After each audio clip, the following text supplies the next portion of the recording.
Hey guys, D-Summon here. Before I start off today's video, I just want to say a happy Chinese New Year to everyone. 2017 is the year of the chicken, so I would like to wish everyone 鸡年大吉, which means good luck to you in the year of the chicken. Alright, so today's video is going to be something which dates a bit more prehistoric than the chickens. It will be the dinosaurs. We have an upcoming dinosaur structure deck R, so let's quickly run through some of the new cards which will be in the deck. First up is Soul Devouring Oviraptor. It's the key monster for the deck. When it's normal or special summon, you can add a dinosaur monster from your deck to hand or send it to the graveyard. Then you can also destroy any other level 4 or lower dinosaur on the field to special summon a dinosaur from your grave in defense position. Looking at this card makes me think about Elemental Hero Stratos and wonder why it's still banned or limited in both TCG and OCG. Next up, the structure deck also has a new baby dino with Pteranodon. When it's destroyed by a card effect and sent to the graveyard, it special summons a level 4 or higher dinosaur monster from the deck, just that it cannot attack this turn. If you guys recall, there's another baby dino which does something similar, which is baby Ceratosaurus. That one only special summons level 4 or lower dinosaurs, but without the attack limitation. The last monster revealed for now is the new boss monster with Ultimate Conductor Tyranno. It has BLS style summoning conditions where you banish 2 dinosaur monsters from your grave to special summon it from hand. Then once per turn during either player's main phase, you can destroy a monster from your field or hand to set all of your opponent's monster to face down defense. Similar to the old Ultimate Tyranno, it can attack all of the opponent's monsters. Then at the start of the damage step, when it attacks a defense position monster, you can burn your opponent for 1000 damage and send that monster to the grave. These effects are really good. First up, the first one is like a Book of Eclipse. You may need to lose a monster to trigger its effect, but your opponent's monsters stay face down. Too bad it only works during the main phases though. Then with its effect to attack all of the opponent's monsters and clearing them out without them flipping up, since it's using its effect at the start of the damage step, that makes it a board clear while effectively shutting down their effects and dealing burn damage all at once. Alright, so that's all the new monsters. The deck has a new spell and trap for the dinosaurs with Lost World and Survivor line, but I don't really like these two cards since both of them deal with normal monsters. To use them properly, you're gonna have to play stuff like Sabersaurus and Carbosaurs. You can play those with Rescue Rabbit, I guess, but I don't really like the idea of adding in normal monsters into the deck, so I gave them a skip. Alright, so I tested this deck focusing just on the dinosaurs, but it was pretty impossible. Do you know that not including the structure deck, there are only 62 dinosaur type effect monsters in the game? 20th year anniversary, and with over 8,200 cards in the game, less than 1% of them are dinosaur type effect monsters, which is pretty nuts actually. Furthermore, out of the 62, bunch of them were Ivysaurs and Jirac team specific stuff, and the generic stuff is just not very good. So alright, Pure Dinosaur plan didn't really work out, and I wanted to build something that fits the current meta, meaning it had to be able to put up a good fight against the Zodiac. If you have seen the quick combo video I just released, you know the answer that I found. It's the True Kings, with True King Litosezum the Disaster.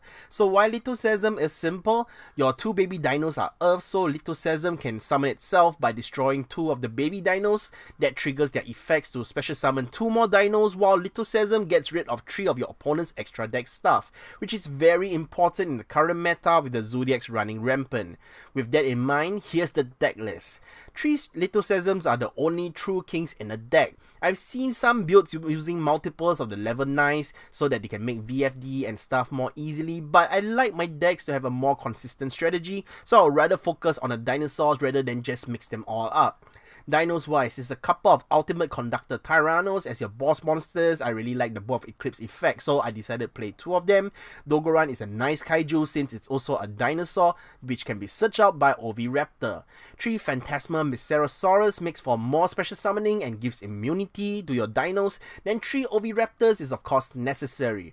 3 each of the baby dinos is also there for your combo. Then Jirac Aeolo is nice since it gives you a synchro option if needed. Then 3 Maxi Maxis and a couple of Ghost Ash Spring Flowers are in a deck for your hand traps. Reminder that Maxi is also Earth, so you can help trigger Little Sesame in case you have a bad hand. Spell trap wise, triple Terraforming and Draconic Diagram to fetch Little Sesame and also trigger the baby dinos. 3 Fossil Digs for more search power, Cosmic Cyclone and Harpy Duster for back row destruction, and Dark Hole for board clear. Trap wise, triple Torrential Tribute is nice since it's board clear, and it also triggers the baby dinos, and I like the Call of the Haunted to revive the Oviraptors and baby dinos, and possibly even Ultimate Conductor Tyranno. Extra deck wise is pretty fun. I put an Ascension Sky Dragon to synchro with Aeolo and Little Sesame. It's nice since it can get pretty big at up to 3200 attack if you start second, and when it gets destroyed, it brings back your monsters to do more synchro summoning. Sure, you can use Leo if you prefer it, but I like how Ascension actually makes your opponent worry about their next step after they actually clear off the Ascension. Then if you've seen the quick combo video, you know how easy it is for the deck to just go into Ultimaya and Crystal Wing, or just VFD using Teng Long, so that goes in. It's just that I don't really play the Yang Zing cards in the main deck because I don't want to reduce the deck's consistency, which is why you don't see the fancy stuff like 9 Branches and Zephranu in the deck. Honestly though, I don't even feel that the deck needs to do the Ultimaya Crystal Play Wing too often. As you'll see in the gameplays later on, you just rather flood out the dinosaurs. Then besides those, the rest of the extra deck is basically Lagia, Doka, and some rank 4 stuff, and especially that Gagaga Samurai to just deal more damage. So that's the True King Dino deck. This deck summons up monsters quickly, it has negation, it hits hard, and to add insult to injury, it gets rid of specific extra deck cards, 3 of them in fact, that cripples your opponent's deck strategy. So alright, let's go check out the combos and see how the deck plays out. Alright, this is the basic 2-card combo for the deck where you need Draconic Diagram and one of the baby dinos. Though do take note that any baby dino or the Soul Devouring Oviraptor would work as the same combo as well. So what you need to do is Draconic Diagram would destroy one of the baby dinos that fetches for the Devouring Oviraptor, special summon it out, search for one of your baby dinos, summon that. You can use Oviraptor's effect to destroy that baby dino, then you can bring back another baby dino while you fetch another from your deck. Then Little Sesame can destroy both of the baby dinos. That actually brings out 2 dinos from your deck. You can choose to bring out, say, the Aeolo on together another level 4. Then using those monsters, you can just make a Lagia together with an Ascension Sky Dragon. That would be about 2400 attack in the first turn.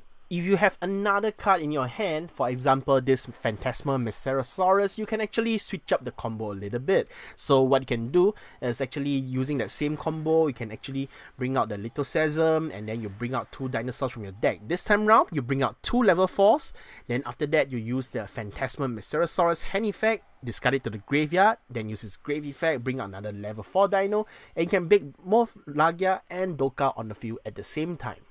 Alternatively, if you have Ultimate Conductor Tyranno in your hand, then you can switch things up a little bit. Instead of summoning out, say, that Tuner and another level 4 dino, what you'll be summoning with the baby dinos is a level 4 dino and another baby dino. So in that case, you can summon out the Ultimate Conductor Tyranno, then during the opponent's turn, you can block his summons using its Bow of Eclipse effect, then you can destroy that baby dino while bringing out another Oviraptor to carry on your combos in the very next turn. Alright, enough the combos, let's get down to the gameplay clips. And the first gameplay is going to be up against a hero deck. He's trying to expand the board, but it's a good thing that I actually have Maxi, so that actually stopped his summoning there. Then after that, I drew into Terraforming. So yep, Maxi is good to just get your combos going along. That way I can do my Draconic Diagram. I summon out the Oviraptor to search for another baby dino. Then you can start that same 2-card combo out from there. But there's a slight difference this time around since you actually have that Ultimate Tyranno in your hand. So what you want to do is bring out even more monsters to summon out. Then using the Oviraptor you can attack. The opponent's trying to use Honesty Nails, but Doka negates that and it can just OTK for game. Then you really want to go first with this deck because of that Little Sesame. Because Little Sesame will actually let you get to check your opponent's extra deck. Then in that sense, when you have a few options, for example, I could summon out Ultimate Conductor Tyranno, or I could actually bring out, say, the Doka. I get to make an informed choice because I get to see his extra deck. And I get to cripple his deck because you see his hand, he might have the Baobaboon there, but I got to banish the Invoker so he can't bring that out anymore. The rank 3 engine is no more out there. And I get to get rid of some out the Zodiacs as well. So yeah, this way I can actually cripple his deck, and at the same time I get to make an informed choice. Since he's playing Zodiac, I choose to actually bring out the Dokka. So yeah, in that sense I get to actually counter his plays, which is pretty good. And one reason why I like Call of the Haunted is because there's a lot of back row destruction now. So using this dinosaur deck, you get to actually use Call of the Haunted to bring back either Oviraptor or one of the baby dinos. In that way you definitely get your search out. So that way your combos can actually keep flowing, you can destroy more extra deck, and my opponent just concedes from here.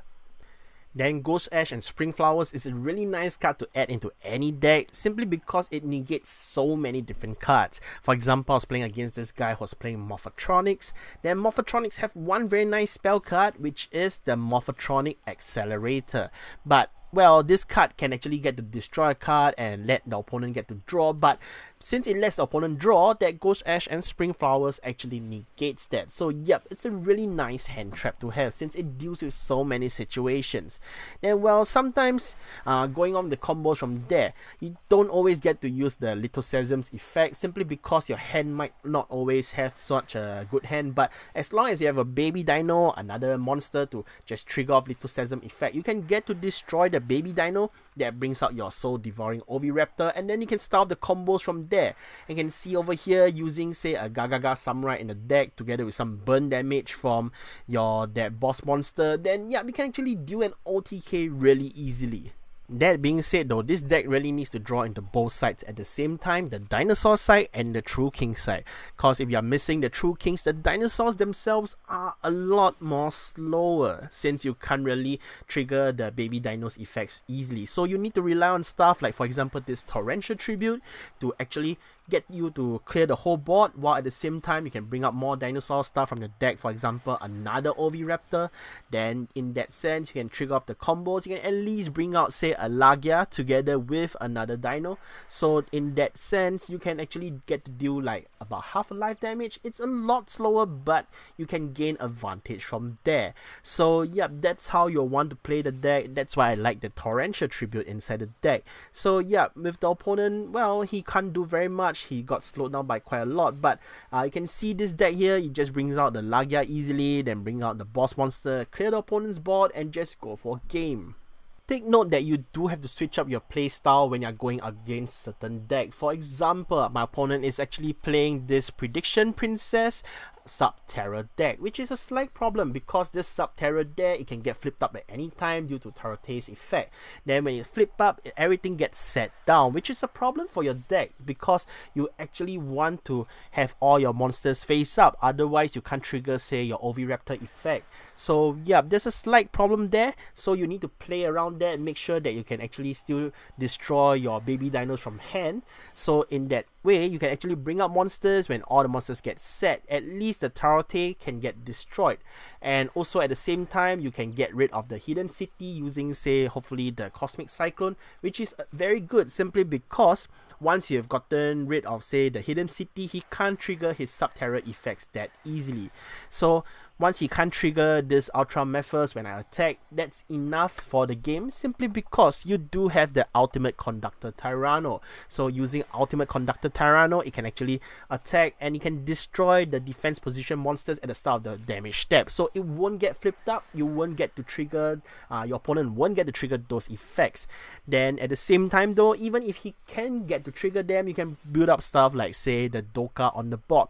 Then you can just bring out your Ultimate Conductor Tyranno. Dokka can just negate any monster's effect if there is any.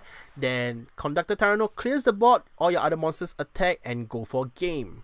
Alright, the final gameplay clip I have for you guys, and I thought this would be a fun one to feature simply because both of the players here, both of us have Max C's. So yeah, my opponent has to stop his special summoning simply because it's the first turn, he can't give me draw 2 more cards. So that's normal. But for me, well, right now this is the second turn and I can actually attack. So yeah, I'm looking at my hand, I'm pretty confident to actually just go for game. So yep, I decided to just heck it, go ahead with all the special summoning in this sense. So just build up the nice board from there. You can see that I can go into Dokka, so that stops any hand monster effects from hand if he has any. Ascension is at 3200 and Ultimate Conductor Tyranno is gonna clear the board and the rest will hit for game.